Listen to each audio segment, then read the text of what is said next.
Good evening, ladies and gentlemen.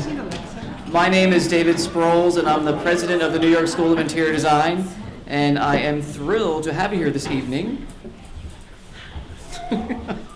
for Creative Collaborations, Designing Signature Product Lines, a conversation with interior designers Alexa Hampton, Laura Kirar, Barry Goralnik, and licensing agent Kate Verner on the ins and outs of launching product lines. This lecture was developed out of our partnership with the New York chapter, the New York Metro chapter of the American Society of Interior Designers. I believe you all know ASID. Glenn Gissler, their president-elect, put together this panel and will serve as the moderator tonight. Since I know Glenn is extremely modest and will not talk about himself, I will. So. Glenn is the president of Glenn Gissler Design, a residential design firm he founded more than 25 years ago. He earned degrees in architecture and fine arts from the Rhode Island School of Design, RISD, and went on to work for acclaimed designer Juan Montoya and celebrated architect Raphael Vignoli. Before opening his own firm, he's been included in House Beautiful and New York Magazine's 100 Top Designers list. His work is regularly featured in leading publications including Town & Country, Elle Decor, In Style, House & Garden, House Beautiful, Interior Design Magazine, and many, many more. So I want to thank him for his work on putting together this panel and look forward to future collaborations. So without further ado, I am handing the podium over to Glenn. Thank you, David. This is going to be a test of my skills of both reading and doing PowerPoint at the same time. Well, for the purposes of expediency, because there's so much to talk about tonight, I'm actually going to do the introductions of all of our panelists tonight, and I've asked all of them to submit images of works that they've designed for market, including some process sketches, and there's various things from all the people here. So we're starting with Barry on the end. Let's see. Barry Goralnik. Barry started his company, he went to Brandeis University in English Lit and Fine Arts, but then got a master's in architecture from Harvard. In 1985, Barry started his own firm, Barry Goralnik Architects, doing residential and commercial projects, some ground up, renovations, and often doing decorating and accessorizing in fine art. Around 10 years later, he started a business with a partner designing furniture and lighting, operating a showroom in New York, and their line was represented in 8 markets in the United States, 8 essential markets in the United States. Still maintaining his architecture and design practice today, in recent years, Barry has really focused a lot of his effort working on, I should be going to do this at the same time. Focusing a lot of his effort working with a number of manufacturers to develop product, including Stark Carpet. This is Farrell and Mittman. Let's see, I can just read the panels here. Farrell and Mittman. This is a new line that was just shown this week at High Point. We'll talk further about High Point.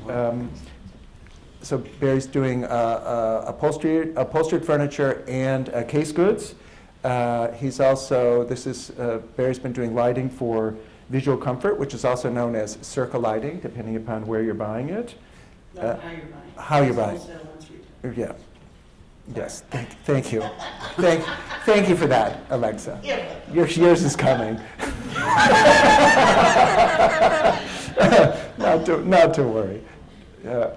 And that's some of Barry's. And so Barry's also working with a company called Kichler, which is an enormous lighting company, and for them he's currently doing private label lighting, and they are an enormous company that we don't even know how often we're buying Kichler. They're that big. They ship 26,000 units a day. It's a big company. So you're buying dinner. Now, next. This is showing some of the process sketches and where Barry's getting some of his approaches to his design. And this is, I guess, the initial was the concept, and this is this was presented then to the company. 3D renderings, and you make babies out of, you start with one and you keep making different iterations. And then this is the final product that went to market, which is a beautiful fixture. Does anybody know Alexa Hampton? So we all know her to be a significant member. So retiring and shy.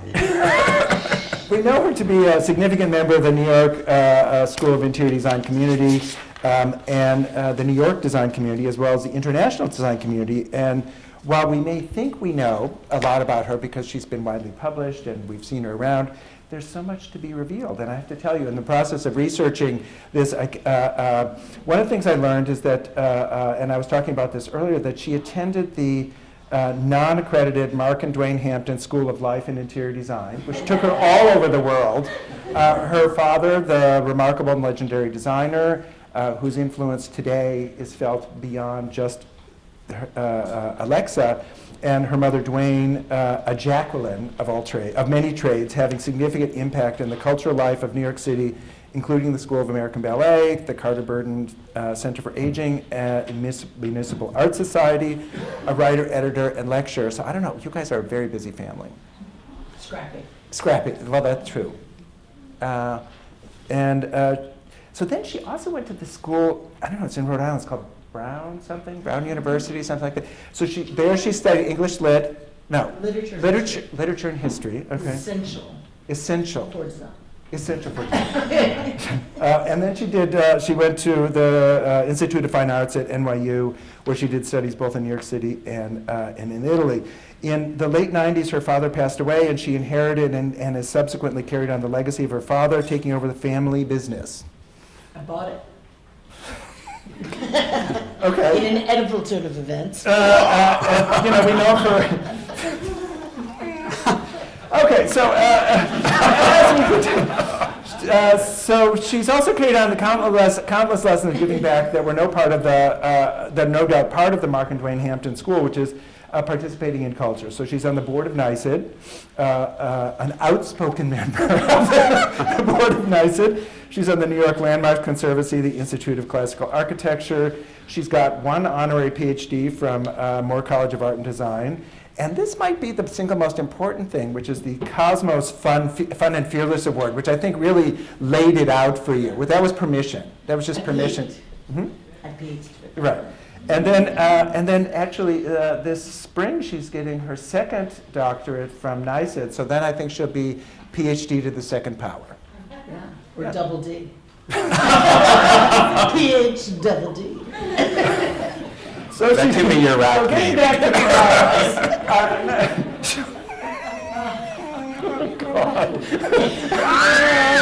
And it's only been like 5 minutes. Okay, fabric for Cravat, furniture for Hickory Chair Company, lighting for visual. Boy, I know this fixture. Let's see, lighting for visual comfort, furniture for Maitland Smith. And then she's a style guru for someplace called ATG Stores, which is a division of Lowe's. So she's written a couple of books, lectured all over the place. She's married, raising 3 kids in New York City. So let's get this straight. She's a guru, a doctor, and soon to be doctor to the second power, a successful designer. Oh, and she's smart and funny. So that's Alexa Hampton. But I didn't need to say all that because we already knew all of that. Oh, shucks. Right. So you know. A food truck. Every night. Cabaret. So now it may seem daunting to be introduced after Alexa Hampton.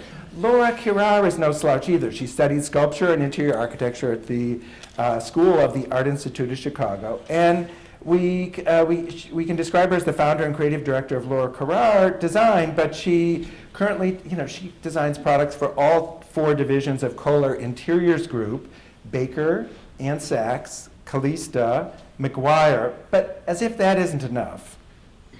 She's also designed collections for Arteriors, Boyd Lighting, Barlow Tyree, Carnegie Fabrics, David Edward, Dennis Miller, Highland Court, Durley Textiles, Ilex Lighting, TUI Contract Furniture, Tufinkian Carpets.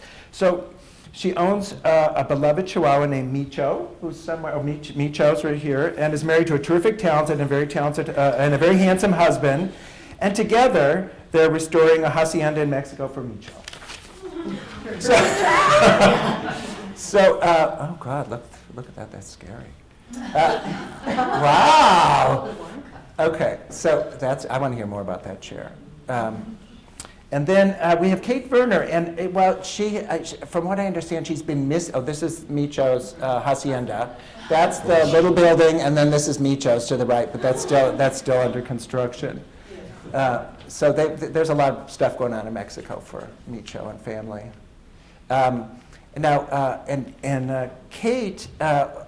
Kate Verner Associates is, I guess we had mislabeled her as a licensing agent. I'm not an agent. She's a brand manager. Right. Now, I don't do new business for people. right. Okay. There's Yeah. plenty of people who Okay. do that. So she's, this panel, when I was doing all this research, so she has a degree in industrial design from Parsons. She worked at the original Vitra Museum in Long Island City. And then she worked for a bunch of years with the incredible genius, Murray Moss. And then for 6 years was a business partner with Clodagh, another remarkable person, helping to launch 14 licensing agreements, bringing a vast array of products into the marketplace with Clodagh's inimitable point of view and expanding her brand identity significantly around the world. So in 2004, she started what is now Kate Verner and Associates, and she works with a number of top designers and manufacturers, and also provides what I'll call significant assistance for developing product for some of her clients, which will be another one of our topics. I can't thank you enough for all being here. I'm so excited because I want to learn so much. I mean, I can't imagine a better group of people to talk about this stuff with. Okay. I guess we can have a little bit of lights in the room. So, This is fine for me. well, but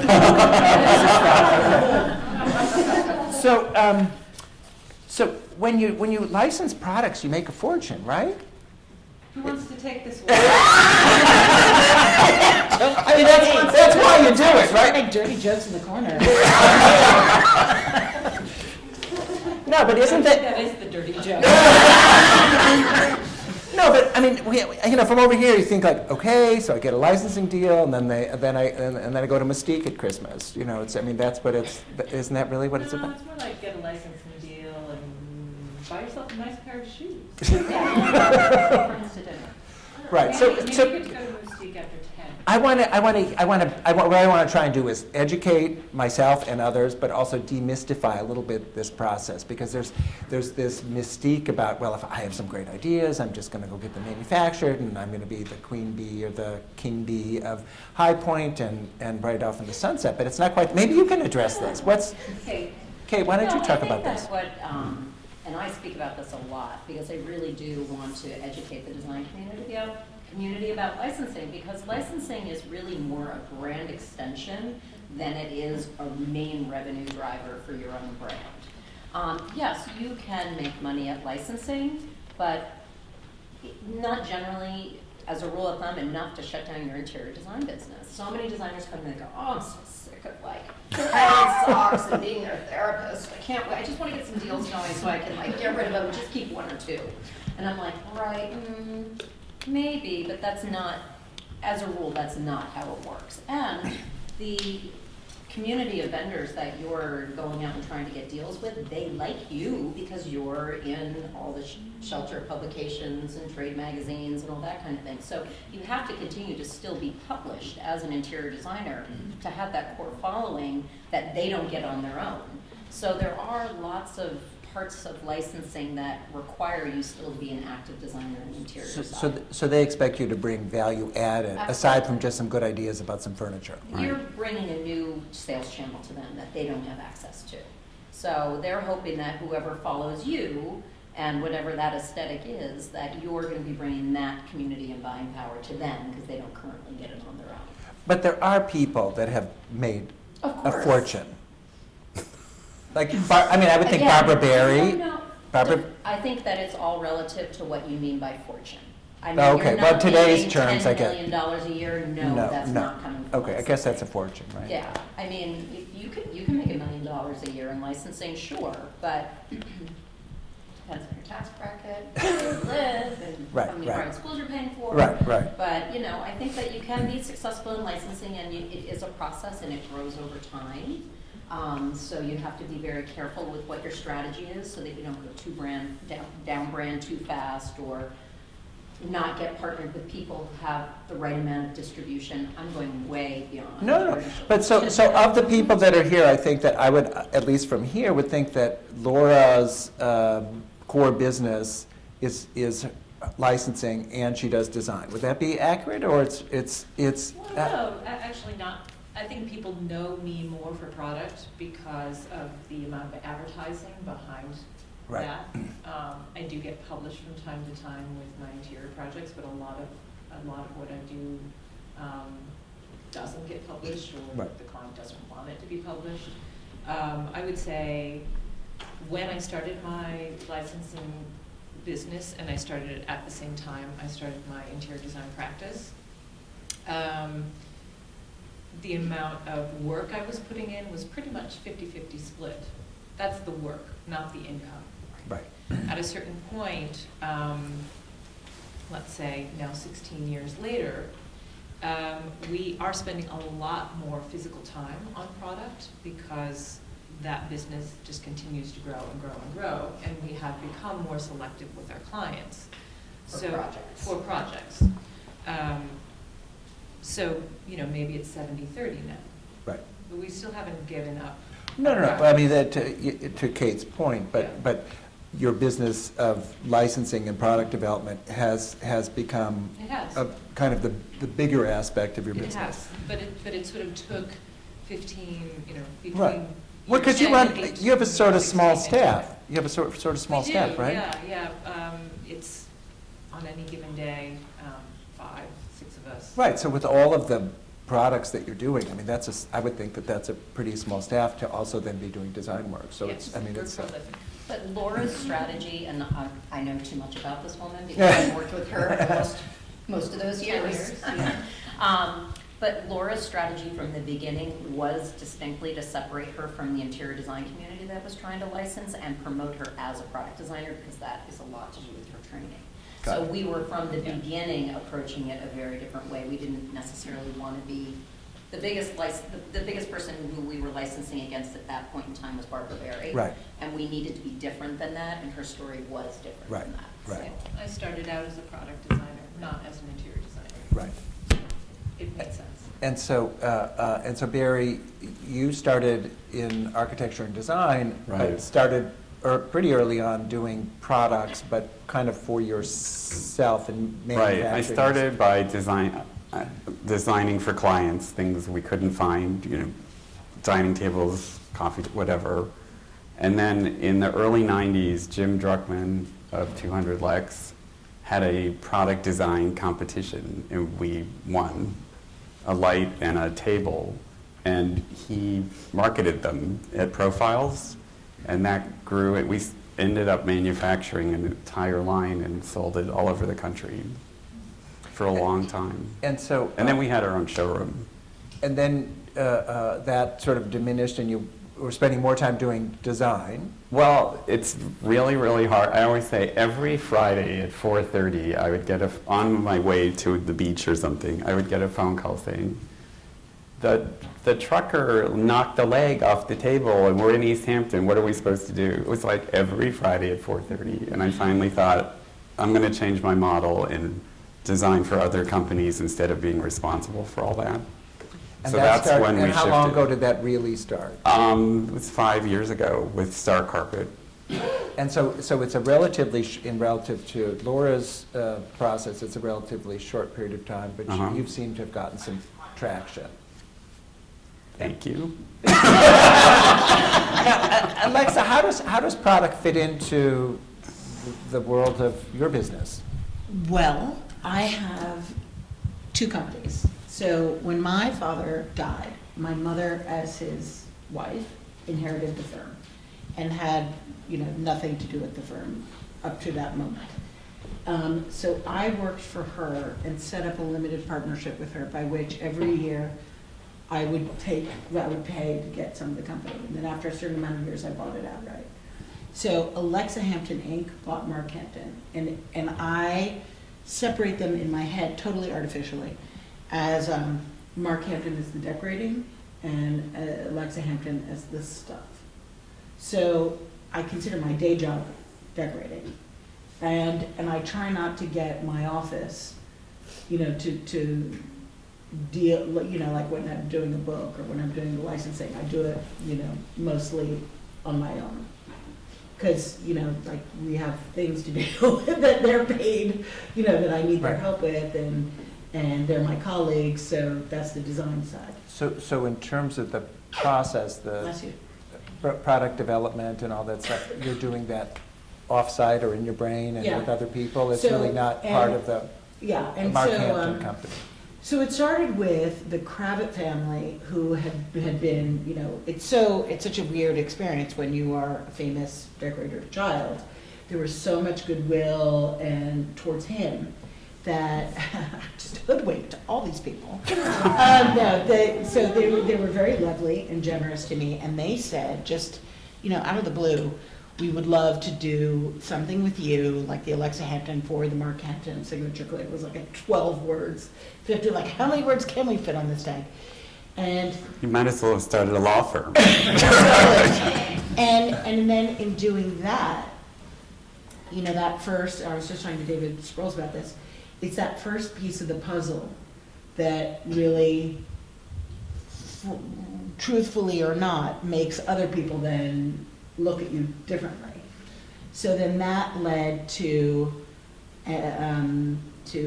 Hickory Chair, and then Hickory Chair, I called it Visual Comfort.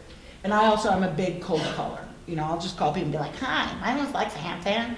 I'm a decorator, and I got some designs. And I did that with Visual Comfort. I had been I was pregnant with twins, and lying in my bathtub, looking up, wondering why all flush mounts look like pendulous breasts. And thought, like, I know I can do a better job of this. And drew up a bunch. I'm like, there are a lot of men who've designed these flush mounts. I don't want that flush mount. I don't want that flush mount. Was that a flesh mount, did you say? I'm gonna flush that flesh out. And, and so on and so on. So as things come, to make, it's been a little ad hoc in how it developed. And I've had false starts where I've started a line and it's, for whatever reason, hasn't worked, You tend to advertise your successes more than your failures. But I enjoy watching Bravo a lot. But when what I want to watch is not on Bravo, it's nice to have something that you can do on your own and still be creative. So like you're switching off your brain from the why is the painter drunk on the job site and why did he, what all the stuff that can go wrong on any given day. And to take a breather from that and to do something else that's, a cousin. So it's fun. But so the question, I guess the question I was trying to get to, so there's the decorating business, and then there's this. The decorating business is really the business. That's my job. Okay, and then this And other then thing is your other job. And if you do it well, it's, $5 in your jeans when you pull it out of the washing machine. You're like, oh my God, here's money. If it's a good product and it's evergreen, it has a life of its own.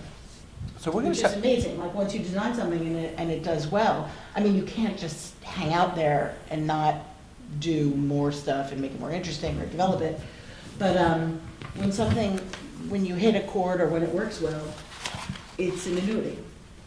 But we were talking yesterday about this, is that there are cycles to products too, right? Yeah, there's a lifespan in some categories more than others.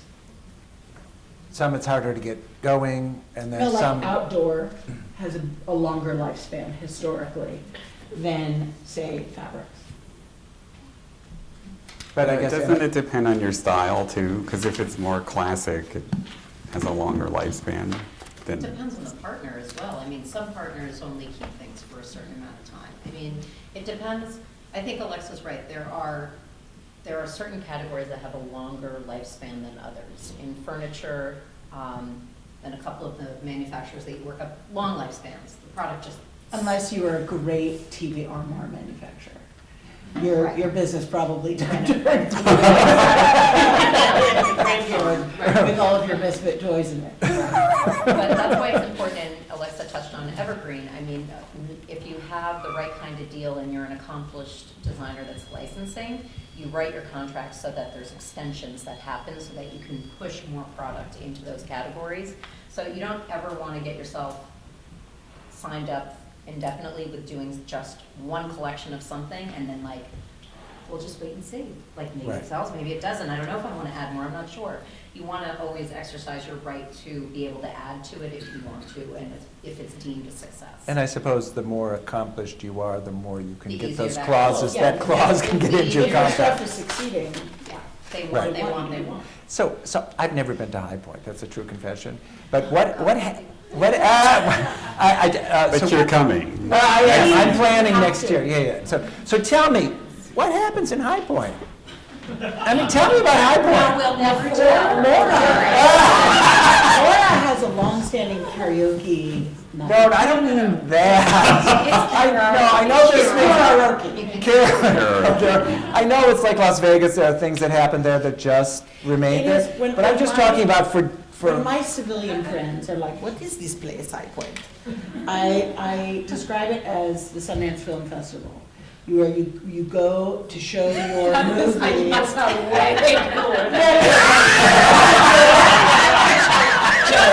To show your product to find distribution. Right. and there's That's lots the of model. movie stars around? Here we are. Okay, well, occasionally. All right, so Laura, how would you describe High Point? Oh my gosh. Well, if you go online and you find my most recent promo, it will tell you everything about High Point. I mean, it's a great thing to do. It's an industry town, right? It's an industry town. Twice a year, Twice a year. for only this time. Yeah, and it's For like a sort of week. flood of like It's 80,000 Brigadoon, basically. And people, It just appears and people leave disappears. their house and rent their house to people coming in, Yeah. and like, that's the money they need for the year. Right. But let's just admit that for those of us New York designers who are running uptown, downtown, and also doing a lot of shopping online, it's actually kind of nice to be there at least one time a year because you are a captive audience and you can kind of see everything, first look at a lot of things, and everything is kind of in these buildings. I mean, we never get to do that because we're always in the showroom Right. selling our But stuff. we also but- get to see these but- people that we see Yeah, every right. 6 months, and Yeah. the more you go, the more pleasant it is. Yeah. Yeah. So- No, I mean that because you've made friends. it's right. If you go So, to 20 years ago, like, I went in '88, and it was just a bunch of guys in brown suits smoking their heads off and going to sports bars, and like, Because that's all there Well, it's a was. boy- there weren't any women. Yeah, It it's was a- totally, Total boy industry. it was a different. it's more world. fun now? It was all leather, Yeah. and, oh God, yeah. Yeah. So when You mean leather furniture? The furniture. Guys, this is not about High Point. I have leather bars in High Point? But brown leather. I'm not sharing. Okay.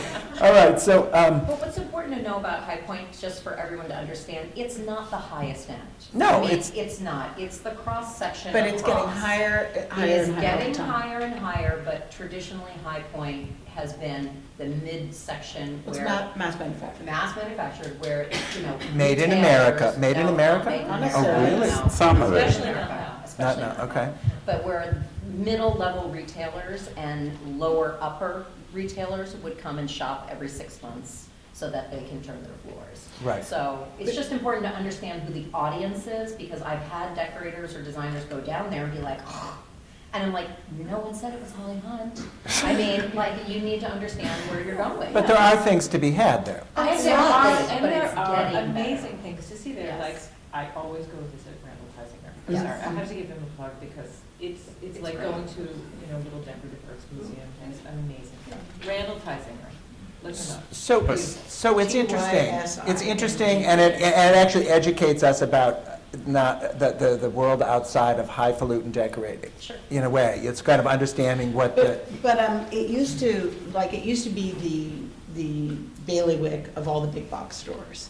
And this is, the guys in their brown suits were selling to these big box stores. And they didn't really, like Macy's would come in back when they had all the furniture that they sold, and Bloomingdale's and Marshall Fields, and And then, little by little, it became more designers who owned shops. So it got much more designer influenced, and a dialogue really started happening between what the designers wanted to have in their shops and what was being produced. And then the economy blew up, and stores like Marshall Field's disappeared, and it was because of those design-driven businesses that so many companies live to, my furniture is at Hickory Chair, that's why they live to fight another day, because all these designers could go there and customize stuff. So it became like a very designer-friendly area, and that's how they survived. So now the vibe is very different. It's the anonymity, the lack of designer-driven life has gone away. I mean, Well, and here, as an example, I mean, here's 3 New York designers that are doing. But lines it's for- But I that- know that's New a- York is the center of the universe, but No, But Tricia Yearwood just had her introduction down in High Point. I mean, now And it's. Donny Osmond. And Donny Osmond. Their licensing has become so prevalent that I think that what's important to note is there's something for everyone at many different price points now. And what happens when you go to High Point is you it's a whole town, right? Many of my clients that haven't been before, I take them for their first time, and I'm like their showman. I'm like, and now we're gonna go here. Don't eat there. But it's because you have to maneuver it, but everybody does it a little different, and everybody has their own special mix of like how they mix their. So it's not where, I mean, we know a lot of furniture is made in North Carolina, but it's not made in High Point. It's just. Some of it is. Some of it? Okay, so it's a town, I would say most of it is outside of that. Yeah. It's like in I can think of- Thomasville, North Carolina, or Right, Hickory. okay, so it's- I can think blah, of blah, blah, 3 factories that are like, right. Well, Farrell and Mittman is made in High Point. okay, well, so that's. I just want to say one other thing that, as off of what you're saying. that I'm Alexa. Design. You're like this one. Design, the double D gal. The level of design is getting better, and we are astounded by how well made at that good price point, what you can get. So there's And I really think, great Not stuff. to be vulgar, but I think my mother's, but I'm going to be. But my mother still gets checks on my father's license collection. I mean, there's a life there. Yeah. So what sells? What sells? Like, what is the big, where's, is it, You mean is where's the traditional? No, zeitgeist right now? No, is traditional the thing that sells? Is that what, or is it transitional? Oh, no, I mean, It depends on who's buying. That's right. If Right. I'm buying, there has to be a level of mutability to it. My client doesn't want to see me point to a chest in a catalog and be like, okay, let's buy this. They want it to be designed, they want a designer to have had to put their imprimatur on it, to look like the client. They want it to look special for them. special, okay, If they want anonymous, they can get Restoration Hardware, right. But it's also really international. So when you see the carved, gilded stuff, they always say, that's amazing, does really well in China, that does well with the Russians. So It's really a global market, it's not just. It is. You have a robust Russia life. Well, I have a robust Russia fan page. Cool. Really? Yeah, I don't know, I mean, my stuff is not, sort of what I would think of as traditionally appealing to you. Well, but maybe it's a more modern Russia, Yeah. not a czarist It's, Russia. you know what, they like Baker. They like the brands that I've designed for a lot. And I have a big following in China as well. So where my brands are expanding, they're also a big fan of my brand. But Baker is historically known as a really sort of traditional brand. But. I mean, historically, I mean, back, Historically, but your- really- Barry certainly ushered in a different, Absolutely. a Right. different moment Yeah, there. Right. and if you really look at what has happened to Baker since Barbara Barry, who was really the first license for them, it's gotten more and more contemporary. Or there have been a number of different points of view. So the whole term transitional was really hot 10 years ago when I started designing for them, and now you never hear that word. What's transitional? Right. So it's really either more a very classic point of view or a very modern point of view. So Baker has a big presence, I would imagine, in High Point, but really they're based in Wisconsin. Well, Is that true? Corporately, they're based Corporate. in- Oh, but manufacturing's, But corporately, also Chicago. okay. Their plumbing is Okay, almost. okay. Yeah. So, all right, so we got through what happens in High Point. So. We got through it. No, it's a leather bar in High Point. That was the high point of High Point. So tell me about the process of working with a manufacturer. So I've got, I have these like 4 lights, and I really want to do a collection. But so Kate, what do I do? So I go to them, but really, what is the process of developing I guess you have to develop a relationship with somebody. Right, so what I preach is that if anyone wants to be licensing, then, as Alexa said, you need to be hungry enough to pick up the phone and contact these folks on your own. So if you have designs, you've put together a little look, you have some sketches, don't send anything cold to anyone, because you have to protect yourself to a certain extent in terms of your intellectual property rights. I know that. Yeah, the visual comfort, but I got a contract the next day. That's fine. Yeah, so Yeah. he knows you'll find him at Rick isn't the But, Once I hoisted myself out of that tub. A few weeks I later. think that the biggest misunderstanding is there are a number of agents in our business that some can help people and some cannot. And, I always just think you're supposed to go it on your own in the beginning. So, figure out who you buy from or who you admire. If you don't ever buy from Visual Comfort, then don't go to Andy looking for a deal, because he'll be like, you've never bought anything from me. So it's important for you to understand your audience. And also, don't take designs that they already have. The manufacturer is looking for you to bring So obvious. a unique point of view. And my last favorite is, don't take them, so I always have this happen, I don't understand, why didn't they do the inlay bone like I wanted it? I'm like, because they don't do that. I mean, you just You have to understand their what their capabilities, capabilities are. That's not to say that you can't expand a manufacturer into a new direction. Often you can, but not in your first pass. Like, you can have 1 or 2 of those things, but don't do a full deck based on something that they don't have an audience for. But I also think there are 2 philosophical ways you can go about approaching, figuring out who you want to approach if you want to do a line. And one is, do you want to be a big fish in a small pond and be their anchor and reinvent them, which takes balls and nerves and steel? Or do you want to Patience. find a place where they do really good work and they've got a stable, and you feel like, like my appetite for risk is very low. So I'd much rather go to a place where I do buy their stuff, I like them, I know they're good. But then I see someone like Thomas O'Brien going to Reed and Barton, which was having kind of they had snoozed as a brand, and then he went in and reinvigorated it. Right. So there are 2 very different philosophical approaches you can take. But I wouldn't go with 4 lights, that's for sure. No, Okay. definitely not 4 lights. And so Barry, I know that you've recently sort of created some new relationships in your business, and so can you just so after they say, oh, I like you, and you seem to have good ideas, you seem to understand have some understanding of our market and strengths and weaknesses of our collection, how you might bring some value added to it. But then what? What's the conversation like with? Are you talking to the guy in the dark suit? Or are you talking? We were talking to the the creative type. President. President. Okay. Obama. Putin. They know what they're missing in their line, and we evaluate their line to see what we could bring to it. And we sketched up a line, and you go there, and they edited down. I think we brought maybe 80 designs, and they picked 40 for which they thought was small, and I thought that's pretty good. And I think one of the misconceptions is, almost every manufacturer says, oh, I get 50 calls a week, designers want to do a line. And it's really, really a lot of work. You really have to commit for a long time.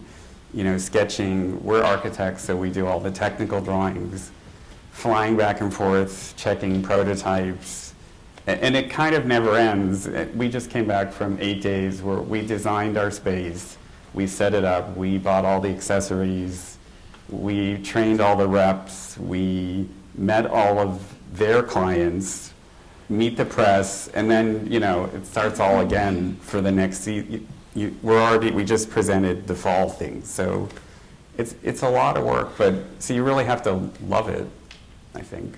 Yeah, you do, and this is why I work with Kate, because I do love it, and I am an artist, and my brain is like, yeah, we'll go down there for 8 days, and we'll design the whole thing, and we'll produce it, and we'll do this, da-da-da, and Kate's like, do you know what that just cost you? You have to work for 5 years to make that back in royalties.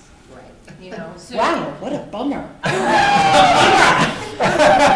fun. That hat they just cut. But she That's does why carry a you- poem. Yeah, that's why you sort of like, I'm very left brain, right brain, but she definitely augments. Right. Yeah, you know, so it is a lot of work. Well, I guess It's not just about designing, there's all this other stuff. It's that the goes along support that with they're it. willing to provide. 30% of my job is marketing. And what does that mean? What does that That means mean? I'm on the road for 3 weeks in May in China, traveling around China, promoting my new collection for Calista. Right. You know, I don't get paid for all those days, and you know what our day rates are, so that's a lot of. So you always I have I to don't know what our day rate is. You have to What is measure our it, day because rate? when I send her, when she goes for a 3-week trip like that, then I talk to whoever's hosting and say, so how are we gonna work this out? Because if I multiply 3 weeks times her day rate, that she's not billing for client projects that she could be. It's opportunity lost, Right, like, definitely. you have to make me whole somehow, so. And it does benefit both the line. manufacturer Absolutely. and me in the line, and of course, there's an increase in sales when you do that, of course. But, you know, it's just, there's this understanding that you might spend 2 years developing a new collection, but the work is not over on launch day. The work continues. In a way, starts in a different way, It and does. it goes on for another. And it Sure. has to Right. build, it has to be distributed, they have the Is sales like- collaborating. It's like what? I always Movie think- making. I Is it always going do like think the that we have junkets a lot and- of parallels with Hollywood and sort of and I always feel like an actor when I pick up the phone and call a new manufacturer and say, hi, my name is. And That sounds like an AA I'm meeting. auditioning for the part of But also, textile having designer. friends in the business, you know, I picked up the phone once and called Laura, and you were in Mexico, right? Yeah. You guys were in Mexico? And I was signing a new contract, and right now, I'm working with Brooke Stoddard and Kara Tobin, who are back there, on licensing. But at the time, it was something I was doing on my own, and I called Laura, and I was like, you know, what kind of royalty should I be looking for? You know, sometimes having our friendships and our, you know, I also think when you said, what does it look like when you get a deal? I will say to my manufacturer, can you give me one example of the kind of drawing you're looking for? So if it was visual comfort, I said, give me one shop drawing showing the kind of detail you like to receive in this bag. So what is the format? So I'm very practical in that way. I'm like, well, show me what you want, and then I'll give it to you in that way. Or I'll call a friend and say, you know, what do you think? What should I be doing? What should I be?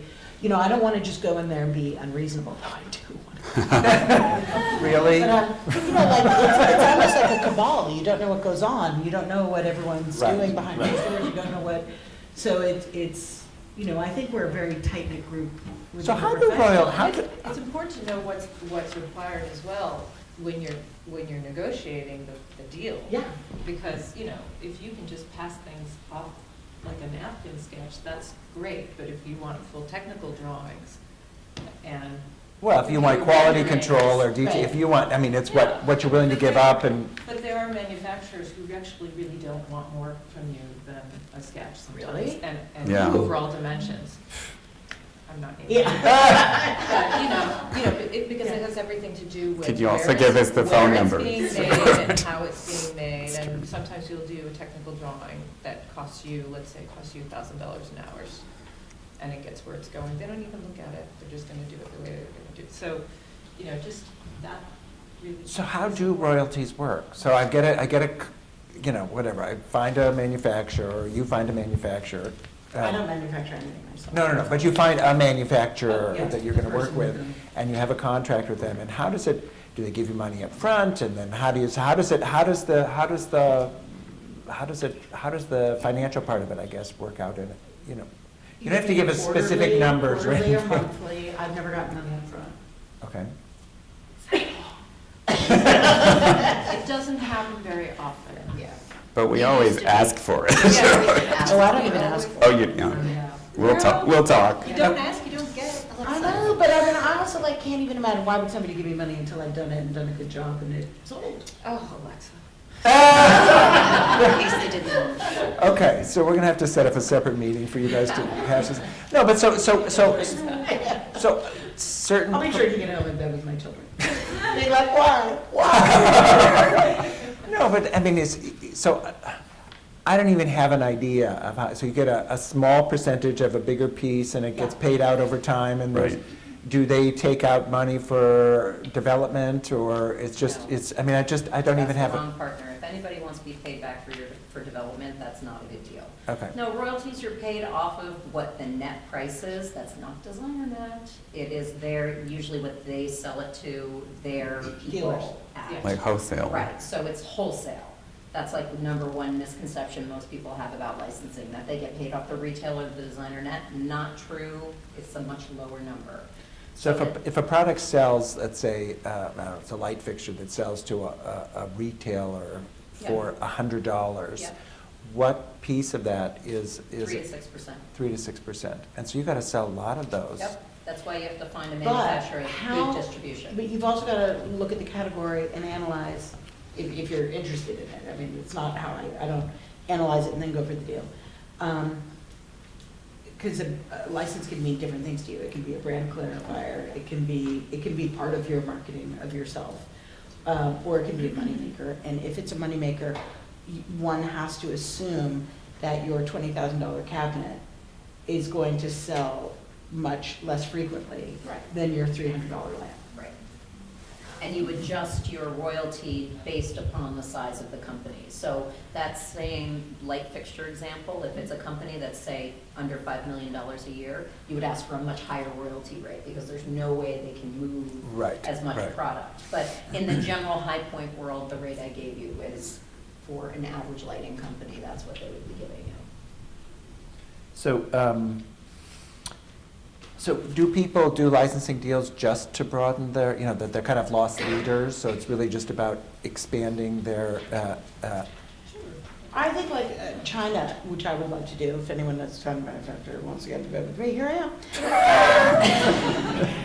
You're Because so I think shameless. I think it's, like, she that's said it under really her fun. breath, so. Into a mic. And that's not gonna be, you know, tuition, which is what I call licensing.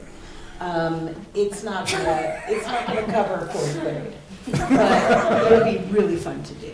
And it does reflect on the face you're, you know, So does it, Reinforce. towards that end, does part of the deal include what you're gonna get in terms of advertising and support in that regard? I mean, if. Yeah, Sure. it's expanding the brand. Yes.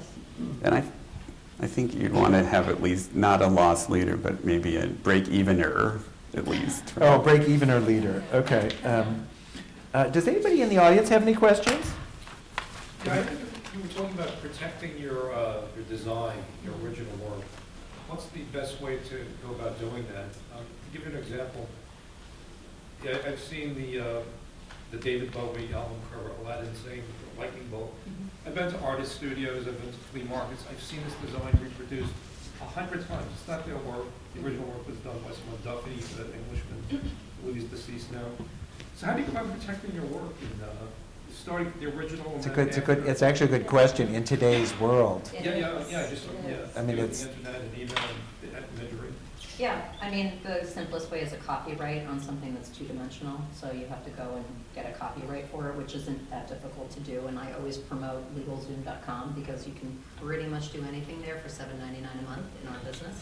I mean, it's not the best example. $7.99. Yeah, if you remember, you can download like basic non-disclosure agreements, which are NDA forms, which protect your intellectual property, and you should have someone always sign before you share your ideas. Yeah,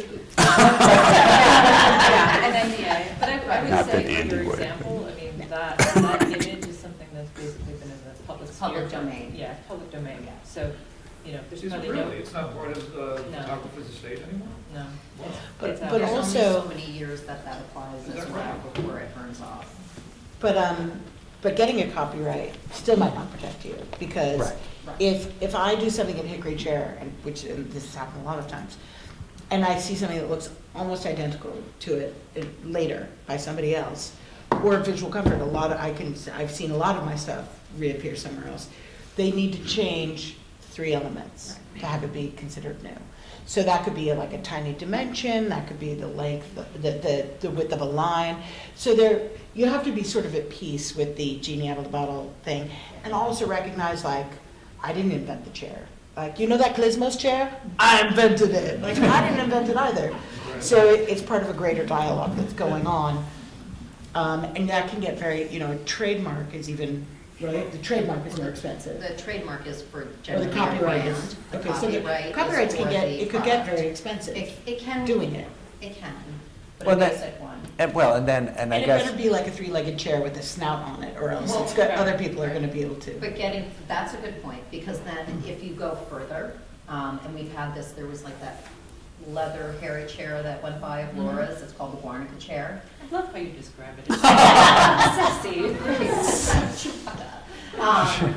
That chair, we went for a design and utility patent for it, because the Oh, chair. patents are very expensive. Patents are very expensive. So, like a design patent is like, hey, the Clismos chair, here's my version.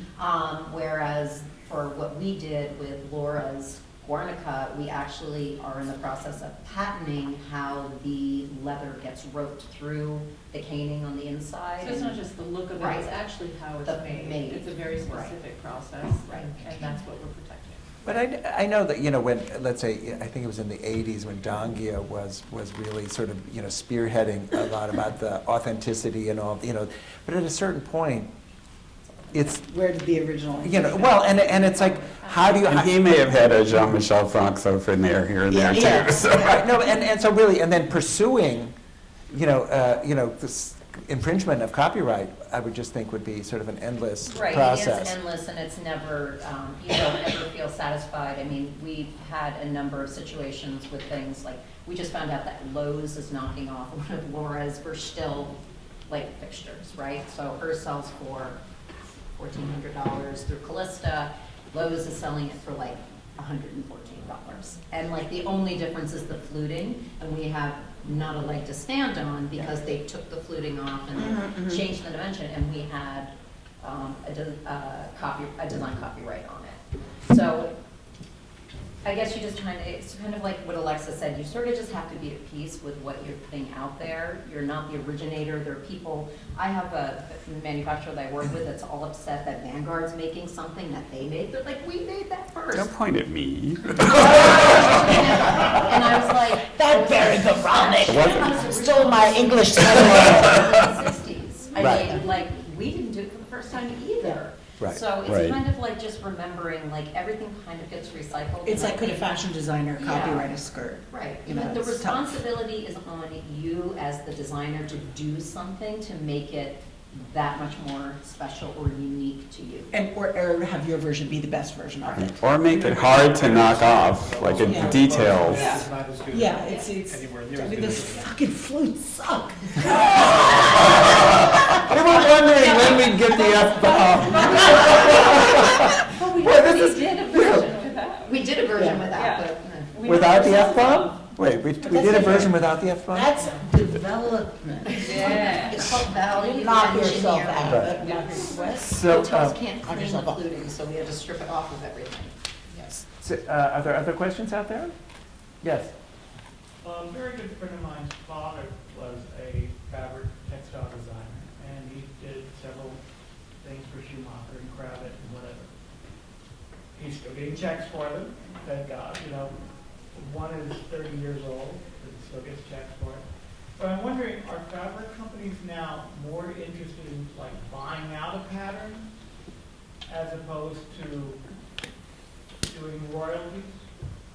Oh, you mean Like you buying a can design? Buying it outright. You can Hey, just buy the I pattern. can't. I deal in that world every day. Mills allow the mills will sell the patterns, designers don't sell their patterns. There are freelance artists that do sell documents, but I just was working with one today. I mean, it's like $1,200 to $2,000 for like a painted document or a digital document. They don't have the name recognition like a designer does to bring the larger audience in. So, no, we do not sell any of our designer collections to any of the manufacturers. It's always a royalty deal. But you bring up a very good point, is that our value to a company sometimes isn't about the actual product. It's about just the presence and that, the story. Our charm. Yeah, but we had a situation, so I've worked with David Easton for the last 14 years, and his first product license was with Brunchwig, handwritten document, it's hysterical in pencil, a contract. In a quill. Then Kravitz, right, and then Kravitz purchased them like 5 years ago and like started reinvigorating. So they're the SME. Right, so they were like, okay, so now we have Brunchwig, and they debuted in all of their ads, unbeknownst to them, one of David's OG embroideries. Right. So, boy, we had fun with that with Kravitz. We were like, hi, guess what? And I have the contract. And they're like, oh, man. All right, of course we'll honor it. So they that's still good. do. Yeah, it's a great company. So one of the things that when we were speaking on the phone yesterday, you were talking about was it was kind of a conceptual thing, which I thought was so interesting about the emotional connection between the design and the story and the end. Can you And the just end user, can you right, just well- elaborate on that, because I just thought that was so. From the school of Murray Moss Hard Knocks was like, here's the little acetate story, don't move it. So like he just loved researching every product that we put in Moss, and like literally would get down to the nuts and bolts of how it was produced, and the designer and like what they were going through at that time, and the factory that was selected to make it, and all of this stuff. And it was really powerful for me to understand how that made people buy, because you'd be like, oh, this is a Stelton whatever, and they used the factories during World War II because they weren't producing this, they were producing that, and this and that, and people would just get drawn in, and they were like, tell me more. Well, so I think that's really one They of. have a connection with the products. But isn't that one of the kind of catchphrases that they use, as particularly about branding today, is the story is so important. I mean, you have to have a good product, and I guess to your point, Alexa, it's like what are each of you and other people that are designing, what are you bringing to it? It's your. But don't you do that? I'm sorry. With your interior design, I mean, we're all about romancing design and telling the story. I mean, you in particular, with design and art and. Yeah, but it's but when you're it's one thing when you're talking to one person, and it's something else when you're trying to create this emotional connection and create this story and make sure it sort of gets out. And I guess part of it, the thing that one, seeing ads and stories and things like that about Laura, it's always, very much about the artist, and that it's coming from a soulful place, and it's an art, that it's not just a, it's not a cold industrial design sort of point of view. It's really kind of emotive in its beginning, and that the aura and the story about Alexa Hampton is something that I would think would be value added to. You mean the boob on the ceiling? No, when I called up Visual Comfort, they said to me, part of why they were interested in talking to me was because they know their roster, or knew their roster at the time. And Bill Blassett just died a few years before, and his pieces were dwindling out, and they saw value in a classicist, or in a perceived classicist, whatever, like that classical space, having a continuation with somebody else. And for me, my story's kind of developed. It is who I am. I am an artist. I started out as a fine artist, but the story really developed when I really started doing a lot of furniture collections. And for example, with Baker, which was one of the first sort of like, well, who is this woman? And in comparison to Barbara Barry or Bill Sofield, or and you know, it's like just talking about who you really are. You can't really sort of make that stuff up and not back it up with the real deal. Right, not successfully. You have to be yourself, you know, but it does differentiate me, you know, the fact that I worked in a metal shop and I, you know, worked with my hands with clay, and, you know. Right. You know, that makes a difference than somebody who perhaps just, you know, dreams something and draws it at a table, like I actually build it, so it's different. Thank you. Is there any other questions out there? All the way in the back? Yeah. I'm curious to know, what's the difference between like the relationship when it's a private label versus licensing? I'm sorry, can you speak up? The difference between a private label and a licensing deal? You I wanna guess speak to that's that? me, Yeah. yeah. The dollar-wise, it's the same, but it's just, you don't have to do all that promotion. They're just looking for a really good design. The company I'm working for, I'm taking them to a slightly different place, but I just don't have to do that element.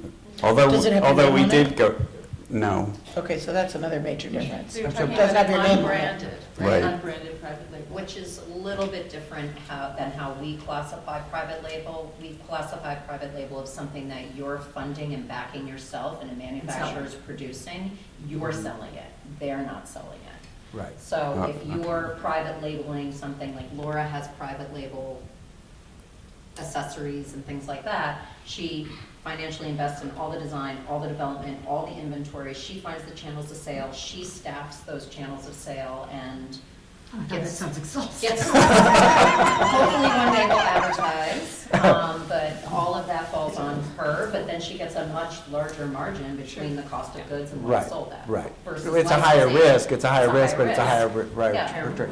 So is private label really the right way of describing what Barry? Well, you said unbranded. I would Oh, call- unbranded, okay. Well, Yeah. and one of the things I realized is you can only put your name on so many things Right. because they don't want to compete with themselves. Sure. But you can design for companies and, you know, get a nice paycheck. It's important to try I don't think to you should always discount separate. it. Right, like if you're Nobody doing, discounted it. if you're Yes. doing like a lighting license, you want to differentiate the difference between who they sell to. Are they selling to like contract and hospitality, or are they selling to residential? Because that you would split into two, those are two That's true. opportunities. I mean, hospitality would be like a whole other, Yeah. but see, with hospitality, don't they just knock everything off and make it in Asia? Yep. I mean, isn't that, yeah, but isn't that one of the things when we're talking about, you know, your design? I mean, you know, I haven't worked in hospitality, but I interviewed many years for it, and it's like, they shop the D&D and then they send, even then, this was 30. You see the quality difference when you're in a hotel and that. No, that but they're bedside just table looking- versus the one you'd have in your house. Right, but they just want to See look. the difference. Right. Yeah. And high volume. There are also Right. like, there are hospitality gear manufacturers who don't do that, like the Interface Floor Company. Right. We all know it, you know, retail commercially as floor, but it's Interface. You know, and contract designers have designed for them and made Well, very just successful. We're working on one, we have a funny little hospitality project out on Shelter Island with 40 rooms in an summer-only hotel, and we're trying to, we looked at some furniture and we thought, you know, they were inexpensive bureaus, and when we called to order like a dozen, the bureaus were, I think they were like $400 or something like that. Have you Is seen it them in deeper discount? No, but they're dovetailed, they're solid wood, no, it's like, and it was like, no, but it was something that was so remarkable to me because they price it differently when you're buying that way, Yeah. and I guess there's manufacturers that do make.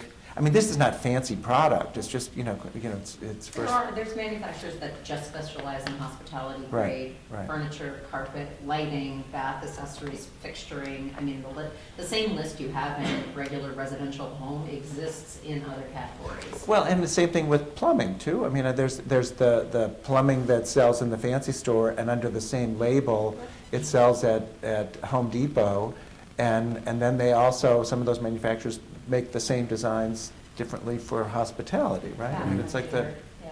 value engineer. Yeah. But also, the visual comfort circa paradigm is an interesting one to look at as well for all of us. So say you have a licensed collection, or visual comfort makes lighting. and that's Andy Singer. And his sister, Gail Singer, has Circle Lighting, which are retail stores. So it's genius, bless you, that like in the same family, his family is his best customer. So if you ever have a licensed collection and have the ability to then have a shop that sold it, that would be the best, I mean, except for the brand and selling and all that crap. But then it would be both the percentage, and then you'd get the dealer price, and it would be, and you'd be driving the sales of it. But Well, they it's an also interesting prototype. make That's fixtures really- for Restoration Hardware and Pottery Barn, and they do stuff Visual that- Comfort does, yeah. Oh, yeah. as well. Which is Because a why lot of my those picture light is manufacturers a Starbucks. manufacture products at a different quality point and different price point. Well, I have to tell you, I'm sort of exhausted thinking, and I think I might be changing my mind about wanting to do product design now, because it sounds like so much. Again, it's a different brain wave, and it's. But it's nice. That's why I'm always incoherent when you call me. So I can't thank you guys enough. This has been, I feel enlightened and exhausted at the same time. So thank you very much.